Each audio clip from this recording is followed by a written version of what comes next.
Chaque année, la Marine nationale recrute 3500 jeunes de 16 à 30 ans dans de nombreux domaines de compétences. Quel que soit votre niveau scolaire ou votre formation, rejoignez l'équipage et trouvez un métier qui a du sens.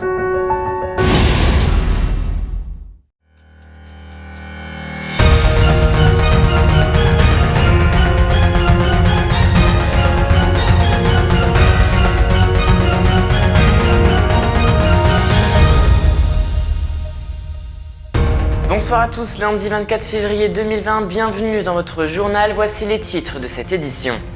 Le salon du mariage et du chocolat s'est tenu à Bar-le-Duc ce week-end, retour en images de le début de ce journal. Puis nous partirons à la rencontre du groupe 16XX. Et enfin, nous irons à Contresson dans la Meuse pour découvrir l'entreprise ArcelorMittal Construction et ses métiers.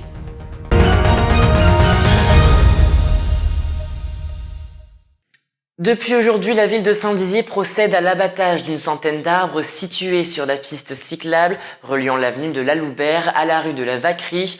En effet, ces érables sont touchés par la maladie de la suie, ils sont complètement asséchés et risquent de s'effondrer.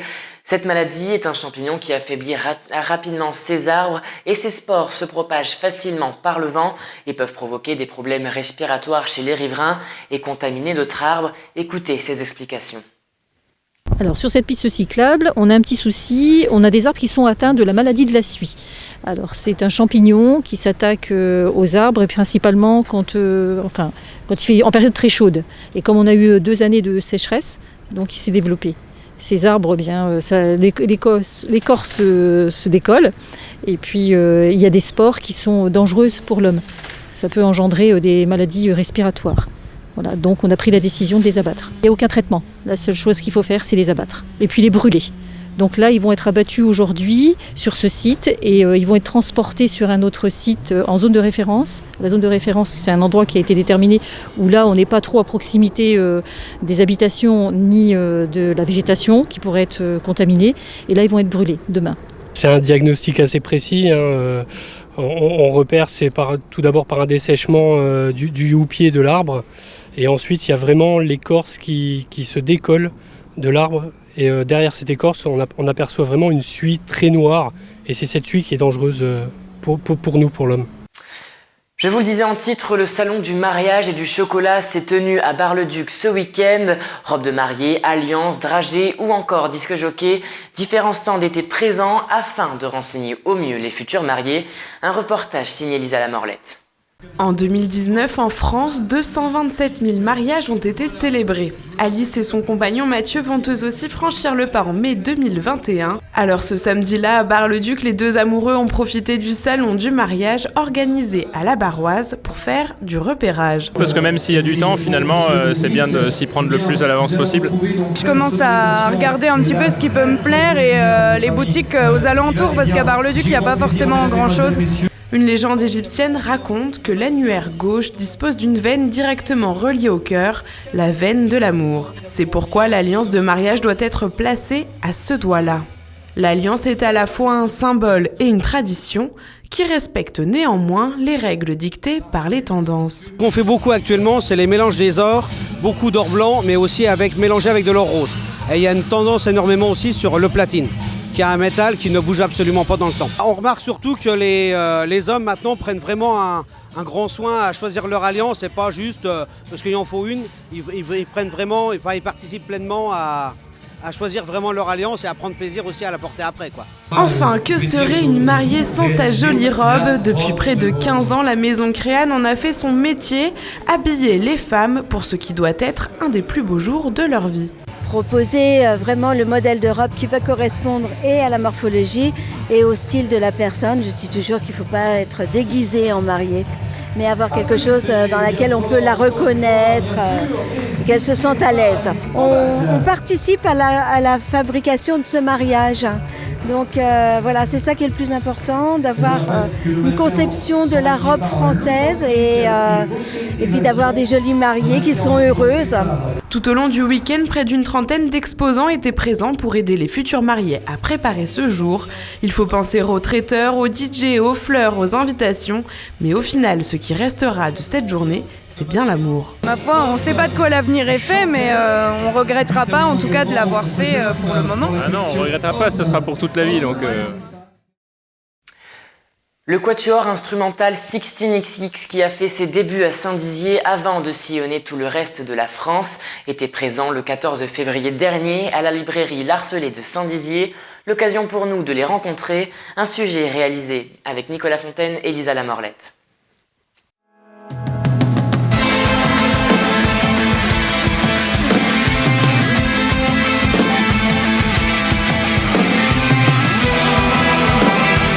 Eh bien, nous sommes le groupe 16XX, un groupe de rock, de mat rock, qui officie depuis 2012. On a commencé à composer à cette date-là, et puis depuis, on a tourné à droite à gauche, et puis surtout, on a enregistré notre premier CD en 2015. Et aujourd'hui, on est là pour présenter notre deuxième production, l'album Jane.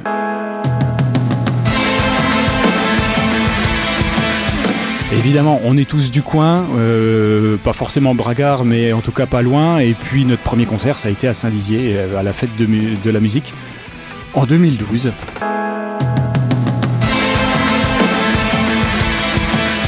C'était la grosse cohue sur scène, on se débranchait tout le temps, mais c'était tellement plein d'énergie et de bonne humeur que ça a bien fonctionné. Et puis, on ne savait pas comment on allait se comporter sur scène, ça s'est fait tout seul comme ça.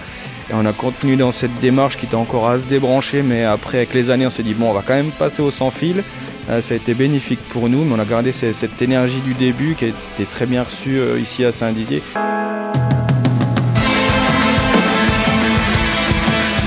Benjamin, c'est mon frère, donc ça fait déjà une paire d'années. Et puis qu'on se côtoie. Et puis Renaud, qui est un ami de Benjamin à la base, du coup on s'est rencontrés comme ça. Et puis on a changé de guitariste quand même en cours de route. C'est Alexis, qu'on salue d'ailleurs, qui nous a accompagnés jusqu'à il y a quelques années. Et puis Clément, qui n'est pas là ce soir, qui n'a pas pu se libérer, mais c'est Clément qui a pris sa succession. Donc depuis maintenant 4 ans, hein. 3-4 ans, voilà.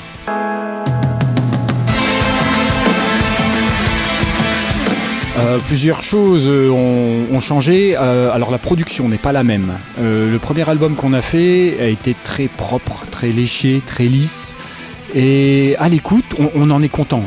Il n'y a pas de souci. Mais finalement, on s'est dit que ça ne nous représente pas trop. Parce que comme le disait Renaud, sur scène, c'est beaucoup d'énergie, ça part dans tous les sens. Ça peut être un peu baveux, un peu... Voilà. Et... on s'est dit voilà, il nous faut quelque chose de plus gras. Et donc là, sur la production de l'album, c'est Benjamin qui s'y est mis, en plus de son rôle de guitariste. Et du coup, on a peut-être pu approcher plus quelque chose qui nous correspond.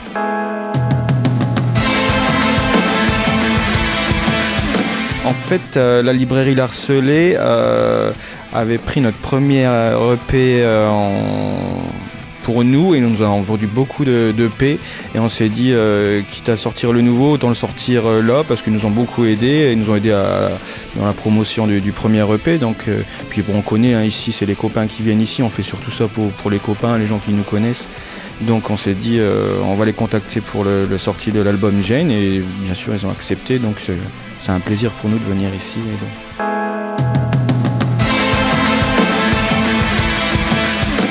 Alors, on ne s'est pas enfermé spécifiquement pour créer les morceaux qui sont sur l'album. C'est des morceaux qu'on a composés depuis le dernier, ainsi que d'autres morceaux qui sont même d'ailleurs beaucoup plus vieux, qu'on n'avait pas enregistrés sur le premier, qu'on avait gardé sous le coude. Après, le processus d'enregistrement en lui-même, d'un point de vue technique, ça a été, pour les instruments, ça a été relativement vite. Les batteries, ça a été 1 ou 2 jours, je crois, de mémoire. Pour les guitares, peut-être un peu plus long. Par contre, c'est après. C'est tout ce qui est mixage, assemblage. Et là, Benjamin a passé des jours et des jours devant son ordinateur à faire ce qu'il faut pour obtenir le produit fini. Donc ça, Benjamin, on lui doit beaucoup. Voilà. Et d'avoir justement le producteur dans le groupe, du coup, ça facilite quand même, ça facilite les choses. N'est-ce pas, Benjamin ?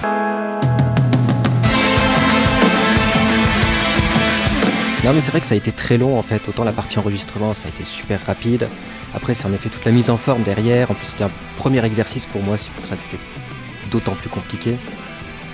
Et surtout sur la longueur, parce qu'on a commencé d'abord par un pré-maquettage pour savoir un petit peu comment on allait travailler, pour essayer de prévoir les erreurs qui pouvaient se passer si on s'y prenait pas en avance. Et bon, du coup, en fait, on a commencé ça en mars, peut-être bien l'année dernière, et pour terminer, là, c'est ça. Donc c'est vrai que c'était usant parce que du coup, c'était tout un laps de temps où on faisait pas de musique concrètement, et ça, c'était un peu fatigant, quoi, d'être juste dans la technique et la mise en forme.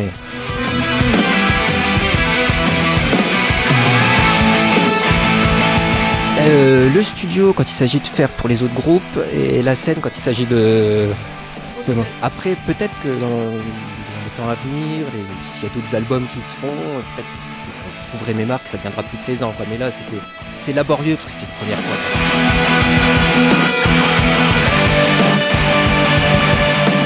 Alors pour ma part, j'espère qu'on va réussir à jouer ailleurs en France. On a pas mal bourlingué dans la région, entre Reims, Dijon, Troyes, Nancy. Il nous reste encore des endroits à découvrir, bien sûr, mais j'aimerais bien qu'on aille au-delà, qu'on arrive à sortir de la région, sortir de nos réseaux habituels, sortir des cercles qu'on connaît pour aller rencontrer d'autres personnes ailleurs en France. Voilà. ArcelorMittal est un groupe sidérurgique mondial bien connu. À Contrisson, dans la Meuse, on retrouve ArcelorMittal Construction, une entreprise qui recrute tout au long de l'année. Un publi-reportage de Nicolas Fontaine et Antoine Regnault. À Contrisson et à Héronville, dans la Meuse, 600 salariés travaillent quotidiennement pour le compte de l'entreprise ArcelorMittal Construction. Spécialisée dans la sidérurgie, l'entreprise connaît à présent une étape importante quant au renouvellement de son effectif, puisque d'ici les 10 prochaines années, une grande partie de ses employés feront valoir leur droit à la retraite. Après 30 à 40 ans d'ancienneté, emportant avec eux une grande expertise et un savoir-faire indispensable. ArcelorMittal recrute donc de nouveaux collaborateurs. Notre premier vivier, surtout concernant la production, est un vivier d'intérimaires. On a beaucoup d'intérimaires, on en a 200 en moyenne par jour chez AMCF. Et donc, c'est parmi cette population que l'on va aller recruter la majorité des opérateurs de production. Ce vivier, on le constitue avec Manpower et puis avec l'aide de Pôle emploi. Et en fait, les profils que l'on recherche, on ne recherche pas de compétences particulières. Le premier critère, c'est la motivation, l'envie.